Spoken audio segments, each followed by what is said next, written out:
Paz seja com todos, amém? Abra o Evangelho de Jesus segundo escreveu Lucas, no capítulo 15. O evangelista Lucas foi o único que contou alguns relatos, porque ele foi estudar alguns relatos que os discípulos não lembraram, né? Alguns contaram de memória. E também de testemunha ocular, e Lucas foi investigar todos os fatos. Lucas capítulo 15, versículo 11, esta parábola, o evangelista Lucas é o único que nos conta. Quando você achar, diga amém. E disse: um certo homem tinha 2 filhos. Amém? Eu leio e você, por favor, repete bem alto, bem forte, em bom som e alta voz. Vamos lá. E disse: um certo homem tinha 2 filhos. Amém? Você crê que estas palavras foram faladas por Jesus?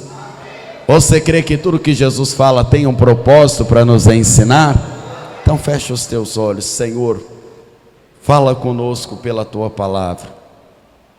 E isso, meu Deus, nós te pedimos que o Senhor unja os ouvidos, unja o coração, para que a sua palavra seja enviada sem impedimento, sem nenhum obstáculo, sem nenhuma barreira ou oposição, e que a sua palavra, que nunca volta vazia, a sua palavra vá e a sua palavra produza o fruto e o resultado, em nome do Senhor Jesus.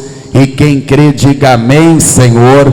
Diga amém, Jesus. E vamos aplaudir bem forte ao Senhor Jesus. Glória a Deus. Por favor, pode se assentar. Nós estávamos falando sobre os milagres de Jesus no domingo, lembrando quando de uma só vez, com uma só palavra, Jesus curou 10 homens leprosos, de uma só vez. Inclusive no próprio Evangelho de Lucas, nós conferimos isso. E nós falávamos que 9 daqueles homens, a euforia foi tão grande, que eles simplesmente correram cada um para os seus afazeres, para suas comemorações, e eles se esqueceram de voltar para aquele que deu o milagre para eles, para agradecer, para adorar. E um só voltou, senão um samaritano, estrangeiro. E Jesus ainda pergunta: não foram 10 limpos? Onde estão os outros 9 gratos? Na verdade, os 9 foram ingratos. Imagina que agora, na comparação da parábola que vamos meditar, Jesus está comparando 2 tipos de pessoas, e por mais que um ficou mais falado do que o outro, Jesus é bem claro: um pai tinha 2 filhos. Então é para nós prestarmos atenção nos 2 tipos de filho que estava dentro da casa do pai. E o primeiro era muito ingrato, rebelde, e ele praticamente apunhala o seu pai pelas costas, não literalmente, mas emocionalmente falando.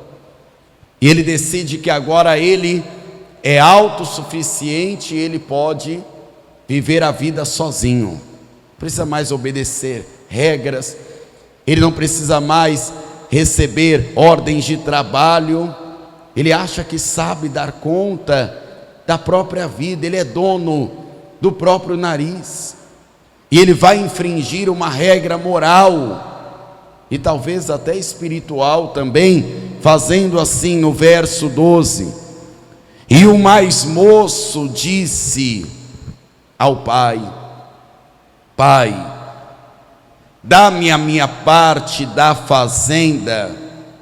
que me pertence, e ele repartiu por eles a fazenda.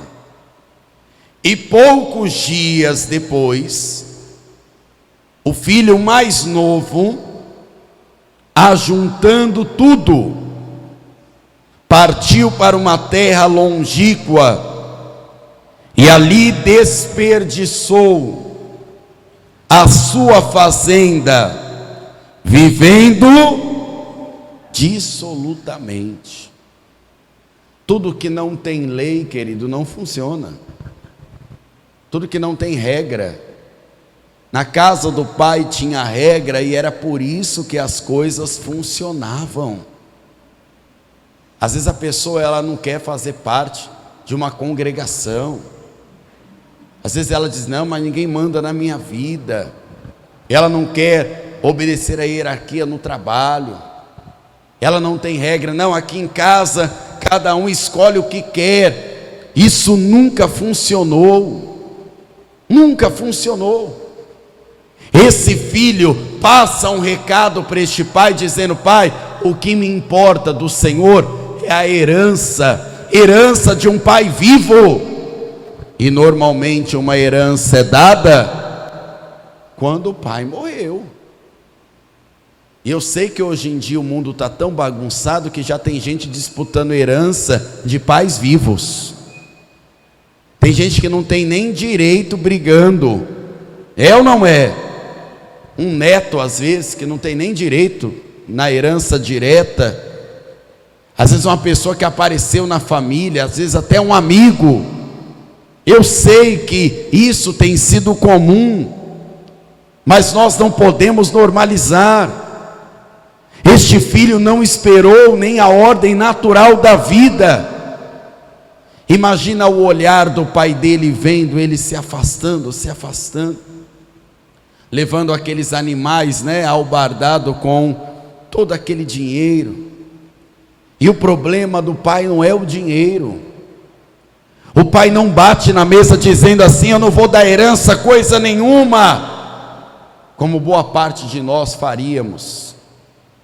Talvez alguns de nós diríamos para este filho: agora que eu sei que você é um ingrato, eu vou te deserdar.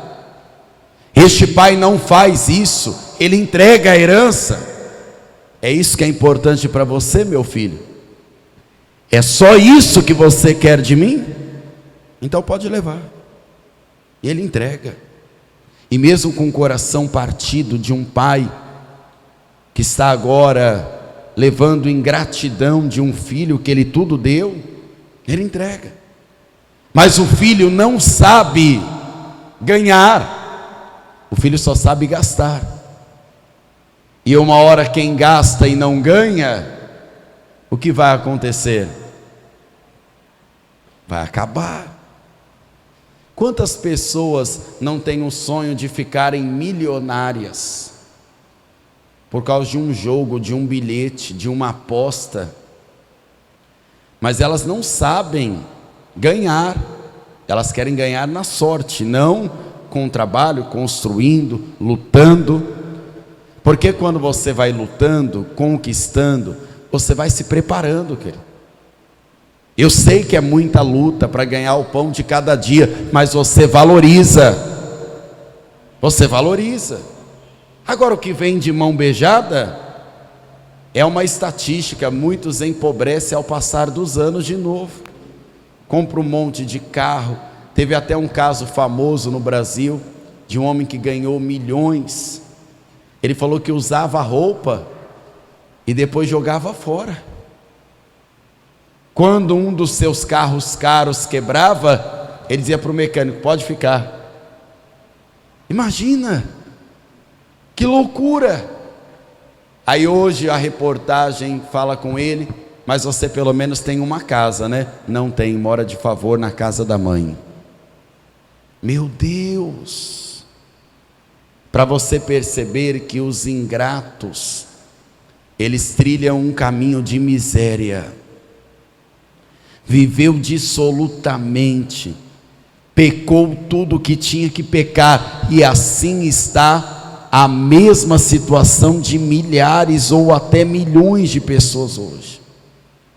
Deus abençoou, Deus deu o que ela pediu, Deus deu o que ela nem merecia, e ela pegou aquilo e foi viver do próprio jeito. Não, eu tenho uma direção melhor. Não preciso estar numa igreja, não. Tem gente que quando sai da igreja é tão ingrato, que fala assim: eu me libertei. Meu Deus, porque falta temor. E uma pessoa que virou as costas para Deus, não espere que ela te ouça. Se uma pessoa não teve temor de Deus, não espere que ela ouça uma pregação sua. Não espere que ela queira uma oração. O filho pródigo está cego no seu próprio ego, e sabe o que ele tem no coração dele? O orgulho, que vai o derrubar. Uma crise chega não só para ele, porque quando a crise chega, ela chega para todo mundo.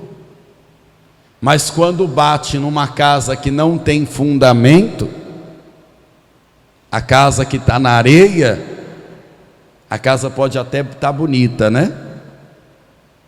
Aqui em São Luís mesmo, se a pessoa construir uma casa bem pertinho da praia, ela se dá mal, não se dá mal?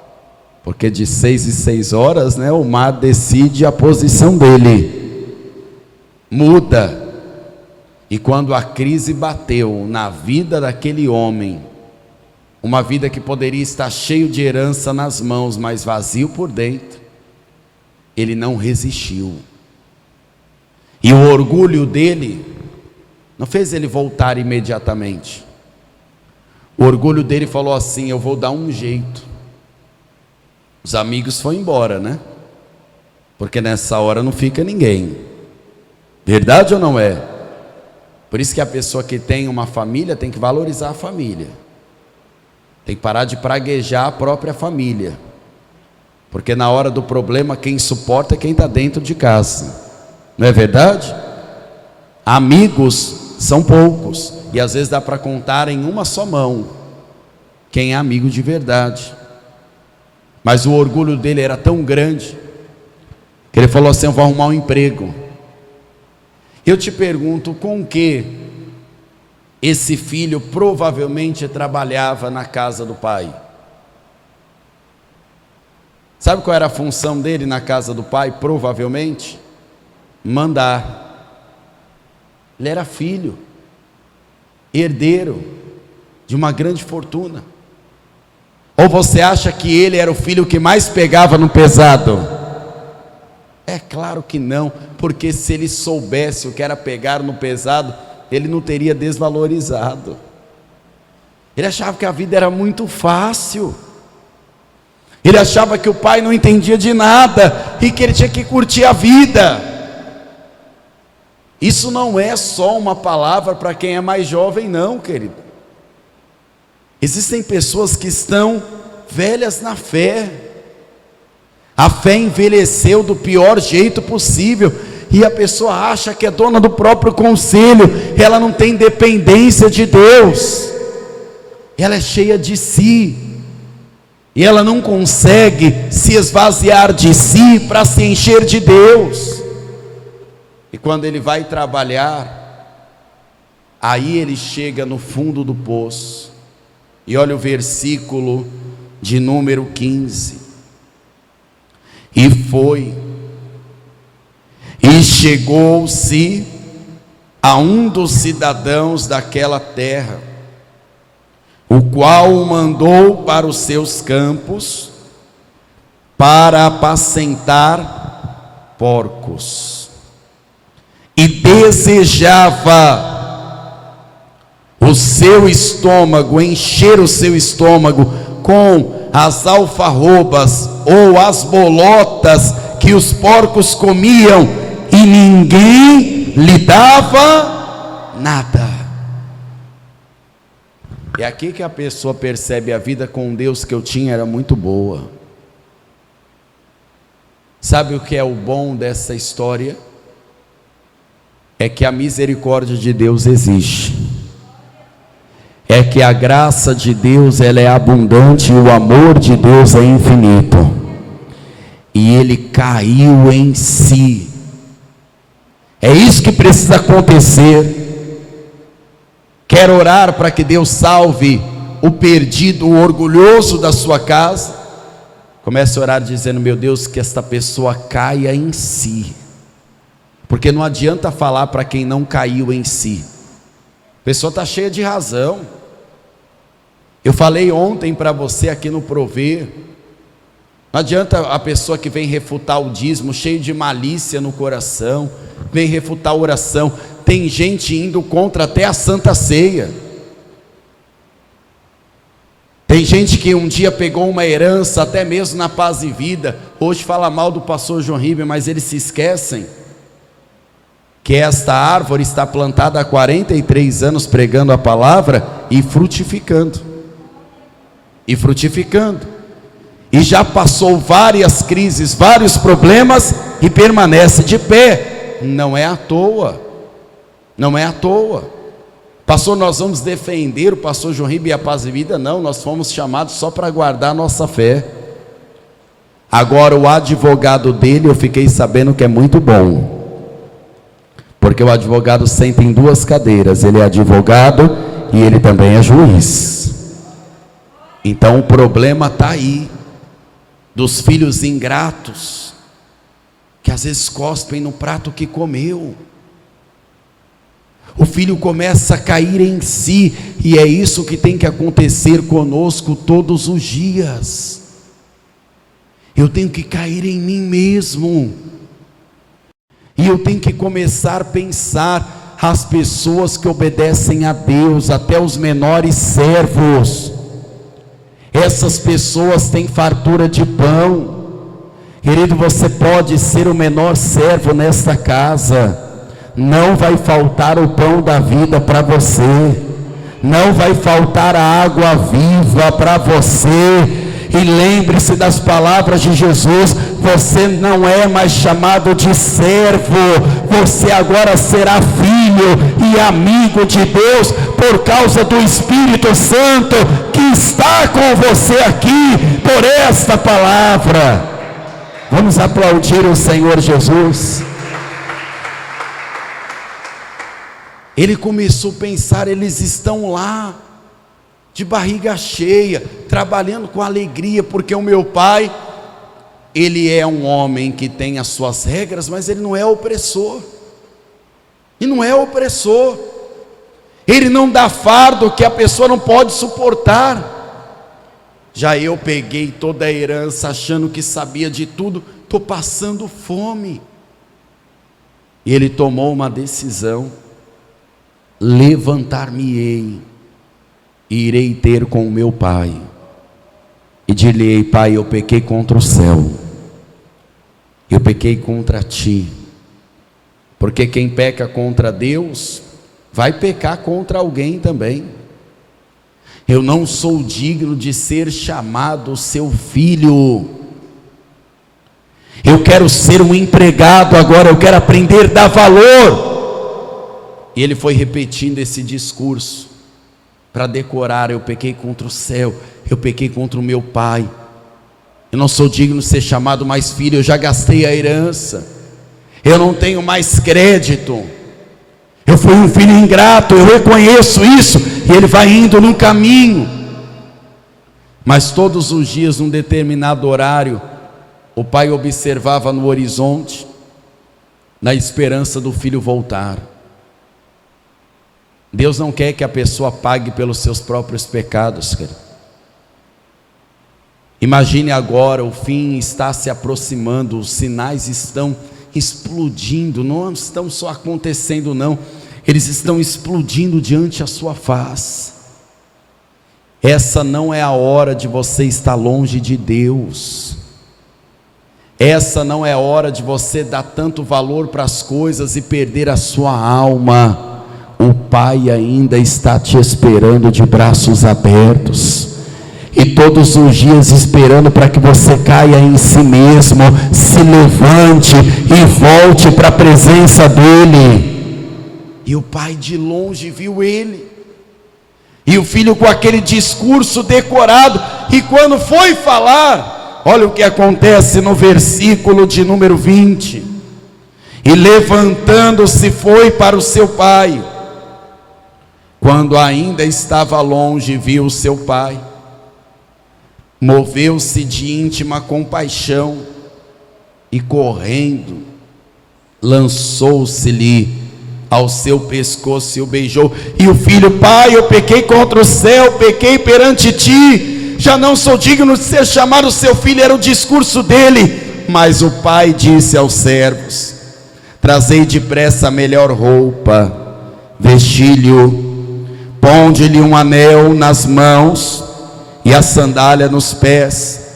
Trazei um bezerro cevado e matai-o e comamos, e alegramo-nos, porque este meu filho estava morto e reviveu. Glória a Deus. Tinha se perdido e foi achado. E começaram a se alegrar. Mas atenção, atenção. Quantos filhos o pai tinha? Esse é o mais famoso, não é? Esse é o mais famoso. E alguns param a história aqui. Alguns param a história aqui. Porque este é o filho mais famoso. Este é o filho mais famoso. Voltou o filho pródigo. E muita gente se esquece que o filho mais velho também tem que ser notado. Porque Jesus começou a parábola dizendo: havia um pai que tinha. Então eu não posso só reparar em um, porque a história é mais impactante. E não se alarme, mas o segundo filho era tão perdido quanto o primeiro. Pastor, mas ele não se afastou. Pastor, mas ele não gastou tudo. Pastor, ele estava lá trabalhando, ele não pegou herança, ele não fez o que o outro fez, mas ele estava tão perdido de alma quanto o pródigo. O pródigo se afastou, é verdade? Veja ali, obreiro, com ela. Veja ali com ela, para ela não atrapalhar a mensagem. Não pode atrapalhar a mensagem, viu, gente? Quem entende isso? Não pode atrapalhar a palavra. Tudo que vai contra a palavra é espírito ruim. O Espírito Santo nunca atrapalha a mensagem. Nunca atrapalha a mensagem. Leva ela lá fora, obreiro, conversa com ela. Não se escandaliza não, viu, gente? A palavra não pode ser interrompida. Não pode, tem que ter temor. Qualquer pessoa pode ouvir a palavra. Se a pessoa estiver embriagada, ela pode ficar ouvindo a palavra. Se ela receber Jesus, nós vamos recebê-la aqui. Mas agora atrapalhar a palavra não. Amém? Sabe por que a palavra não pode ser atrapalhada? Porque mesmo que você fique dentro da casa de Deus, mas esta palavra não entrar em você, você fica tão perdido quanto os de fora. E é pior, porque você tem ouvido, você está num ambiente propício de adoração, você é estimulado à oração, a fazer campanhas, a ter fidelidade a Deus, e mesmo assim está como aquela dracma perdida. Dracma perdida dentro de casa. Lembra da dracma perdida? A mulher perdeu dentro de onde? De casa.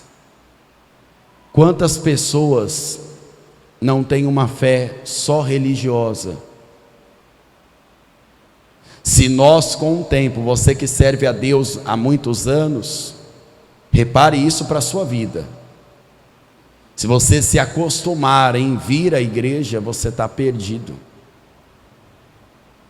Pastor, mas eu já li a Bíblia toda. Se você se acostumar e se apoiar nisso, você está perdido. Porque uma vida com Deus, ela exige renovo. O filho mais velho não tinha mais a sensibilidade da alma. O filho pródigo pecou, assumiu o pecado, mas foi recebido pelo pai. E o que estava morto reviveu. E o que tinha se perdido foi achado. O pai está todo feliz. O filho até poderia dizer: olha, pai, eu tenho dificuldade de entender isso.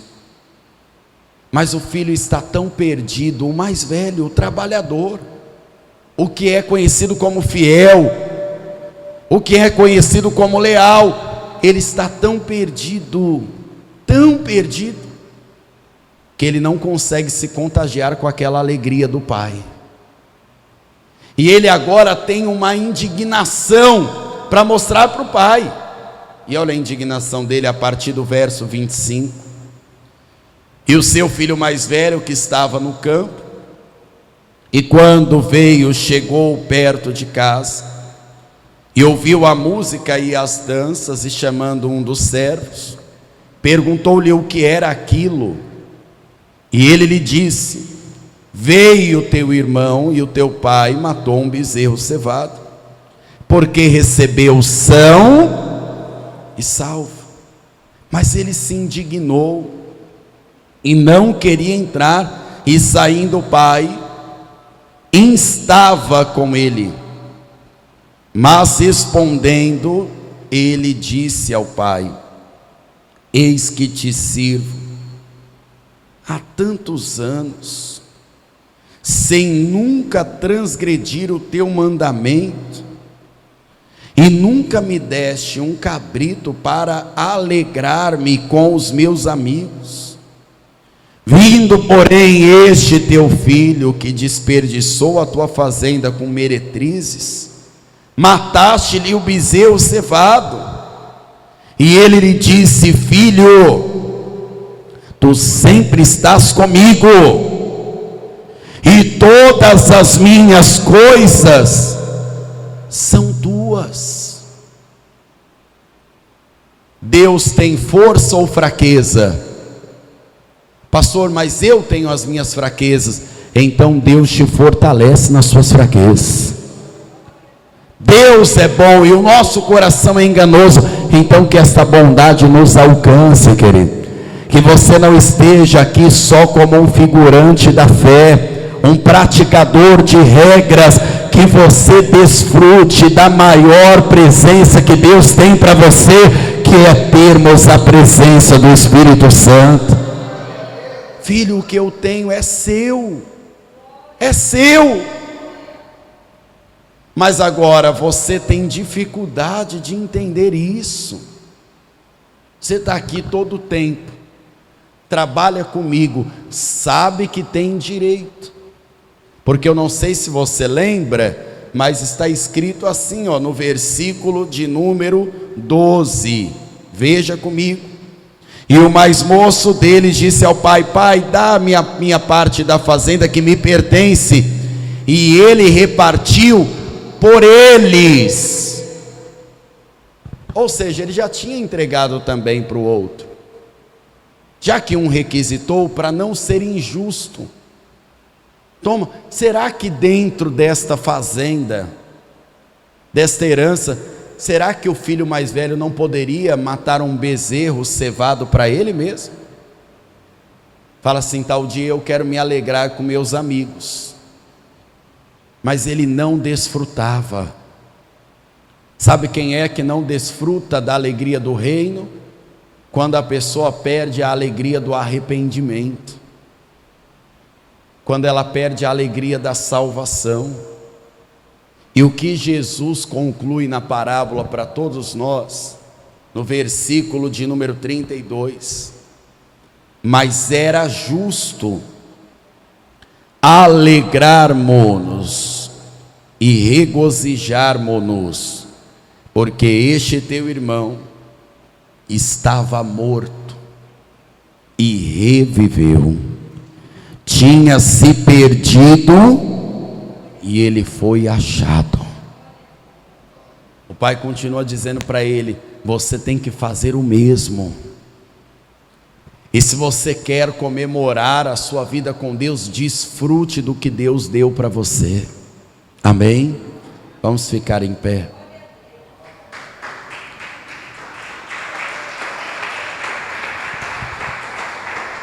Quantos filhos aquele pai tinha? 2.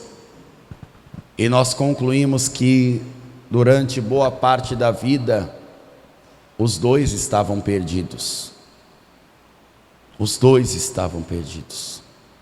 É verdade que o filho pródigo, ele pecou e ele simplesmente foi para o fundo do poço, sozinho. Os seus pecados o jogaram lá. Mas a vida do outro é mais perigosa ainda, porque o filho pródigo caiu em si, o outro não conseguiu cair em si. Ele achou que estava certo, que ele poderia julgar, ele achou que poderia analisar. O que eu acredito pela justiça de Deus? Ocorreu esta festa, esta alegria, mas depois o pai disse para o filho mais novo: agora vem aqui, a gente vai conversar agora. Você não tem mais herança, então agora você vai ter que conquistar. Aprendeu a trabalhar, aprendeu a valorizar. O pai não estava devolvendo a herança de novo para ele. Não, vou dar outro carro, outra casa, vou dar cabeças de boi para ele, eu vou entregar ovelhas, camelos. Não, o pai estava comemorando a volta, mas Deus é justo. Ele iria ensinar aquele jovem, pois era o mais novo, né, a valorizar. Mas o outro que tinha também não valorizava, não desfrutava. E o pai bem disse: tudo que eu tenho já é seu, meu filho. Ainda mais que o filho mais velho levava a maior parte da herança. Você e eu não éramos filhos de Deus, só Jesus era filho de Deus. Mas Ele deu esse filho para que sejamos filhos de Deus.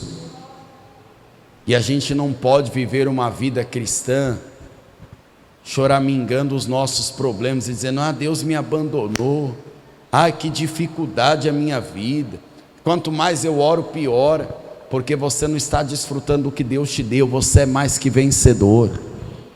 Jesus já te deu o Espírito que não é de medo, mas é de força, é de ousadia, é de virtude. O Senhor te deu a alegria da salvação. Ter o nome escrito no livro da vida do Cordeiro é o motivo da maior alegria dos salvos. E isso nós temos por Jesus Cristo, o nosso Senhor e Salvador. Isso nós temos. E nós não podemos deixar de desfrutar. Eu não quero estar perdido dentro da casa. Eu não quero estar perdido pregando para você, pregando e perdido, ganhando alma e perdido, trabalhando para o Pai, mas perdido, estando debaixo do mesmo teto de Deus e perdido. Quem se afastou, quem está no pecado, tem que cair e sim entregar a vida para Jesus e voltar para Jesus, porque também não está tudo certo também não. Tem que cair em si, tem que sair da lama, porque Deus tem vestes novas para você. Deus tem uma nova honra para você, novas sandálias para pôr em seus pés. Agora, quem está dentro da casa tem que abrir os olhos espirituais, que às vezes você está preocupado com um cisco nos olhos dos outros e tem uma trave nos seus olhos. Nós temos que estar preocupados, porque esta palavra, ela é para todos nós. Amém? para todos nós. Não é só para algumas pessoas, não, é para todos nós. Amém? Pastor, eu ainda não entreguei minha vida para Jesus, eu preciso voltar para Jesus. Essa chance é dada para quem cai em si e fala: eu preciso de Deus, preciso me levantar e eu preciso ir até lá por causa do Senhor Jesus. Se você precisa entregar sua vida para Jesus, ou voltar para Jesus, de onde você estiver, dá um sinal com sua mão direita para que você receba Jesus como único, suficiente, exclusivo, eterno Salvador da sua vida. Se você está ouvindo a palavra de Deus hoje, e você é aquela pessoa que diz assim: pastor, eu estou aqui na casa, mas eu não quero estar perdido, eu não quero que a minha fé envelheça. A nossa fé amadurece. O Paulo chega a dizer: olha, quando eu era menino, eu fazia coisas de menino. Uma vez me perguntaram, está tendo uma polêmica muito grande na internet com um nome que eu não quero citar, porque a gente não quer ficar criando, surfando em onda dos outros. Aí as pessoas perguntaram minha opinião, eu falei: quantos anos tem? 14. Eu falei: é um menino só. E eu não estou dizendo que Deus não pode usar uma pessoa. Deus usa pessoas. Eu cresci na igreja vendo pessoas sendo muito usadas por Deus. Muito usadas por Deus. Mas é um menino. E se é um menino, vai fazer coisas de menino. Ainda mais com o microfone na mão e com a internet hoje em dia. Verdade ou não é? É menino. O meu filho faz coisas de menino. Mas chega uma hora que a gente tem que crescer. Porque o filho mais velho já era crescido. Então nós não temos que ter atitude de menino birrento, de ficar fora da casa de Deus por causa de um ou de outro, que eu acho que merece o que o outro não merece. Deus não me deu esse cargo de juiz, nem para você. Pastor, mas a pessoa pecou. Ela que se vire com Deus, que Deus abençoe, que ela se arrependa, né? Que ela encontre perdão em Deus. Se ela vier pedir conselho para mim, eu vou falar: chore aos pés do Senhor, se arrependa dos seus pecados, se humilhe para Deus. Mas não sou eu que vou ficar acabando com a festa do céu por causa do pecador, não. Eu vou me alegrar junto, até porque eu não sei você, mas um dia eu precisei do perdão de Deus. Eu precisei de novas roupas, de uma sandália para os pés, e Deus me entregou. Então, se Ele entregar para qualquer pessoa que chegar com interesse de realmente querer a salvação, eu vou me alegrar junto também. Então fecha os teus olhos, coloque a mão na altura do teu coração. Você que está meditando, se você está na posição exata que o Espírito Santo lhe colocou, você e eu que estamos firmes na fé, nós temos que abrir os nossos olhos espirituais todos os dias, para que esta fé não seja vã, para que a fé não envelheça com o tempo, para que esta fé não seja uma fé que você se engane. Espírito Santo, o Senhor é poderoso, o Senhor pode fazer a nossa fé se renovar. Nós estamos na presença de um Deus que tem tudo para nós. Nós estamos vivendo tempos de escândalos que podem nos atrapalhar e nos pôr no lugar onde o Senhor não nos colocou, no lugar talvez de juízes, onde nós não devemos estar. Meu Deus, em nome do Senhor Jesus. Renova a nossa vida, a nossa esperança. Renova, meu Deus, o nosso entendimento para que saibamos desfrutar da sua presença, da sua misericórdia, da sua graça, da sua virtude. Meu Deus, em nome do Senhor Jesus, não nos deixe sermos como dracmas perdidas dentro da própria casa, não, Senhor, mas que sejamos servos do Senhor, que sabem muito bem de tudo aquilo que o Pai tem nos entregado, e que nós venhamos com sabedoria e virtude do céu desfrutarmos da sua presença, Senhor, e que cada um de nós sejamos achados fiéis, como aqueles que desfrutam do teu Espírito, como aqueles que desfrutam da sua presença, como aqueles que querem todos os dias buscar esta salvação. Fala para o Senhor: venha sobre a minha vida, Senhor, venha sobre o meu ser. Me dá, Senhor, o seu entendimento, o entendimento do teu reino, o entendimento dos céus, o entendimento da